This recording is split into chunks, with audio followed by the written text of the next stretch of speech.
Joining me now, Tony Ponturo. As the CEO of Ponturo Management Group, Tony oversees the image and branding of superstar athletes and entertainers. For 17 years, he was responsible for all of Anheuser-Busch's sports marketing, leading the Sports Business Journal to name him the #1 sports advertising executive. He's also been ranked among the most influential in sports by Bloomberg Businessweek. Tony, welcome back to Bloomberg. Good to see you. Thanks, Mark. Our columnist, one of our sports columnists, Scott Soshnick, wrote this, and I just wanted to read it to you. He said of this whole hoopla surrounding LeBron James, "This is about one man's insatiable desire for attention, as if that somehow aids his goal of winning multiple championships and becoming a billionaire." Is that accurate? I think it's actually the opposite. I mean, he could have made it a big circus. He could have gone from It's not a big circus now? Well, I think it's a controlled circus. You know, if he had come to New York and Miami and Chicago and had all the hoopla and dinners and special chefs and all of that, that would have been out of control. I think he's tried to do it a little bit more like business.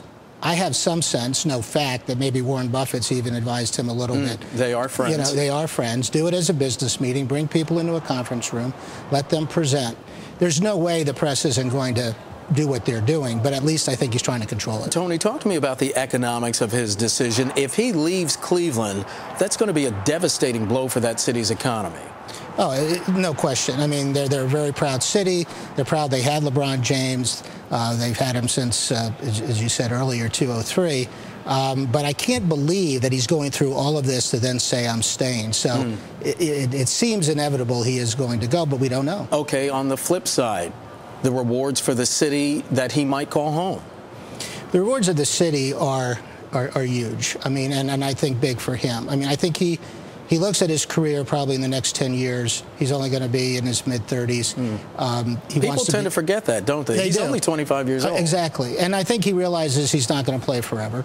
He's a smart business person. He wants to figure out how he will be a brand and a businessman 35 to 75.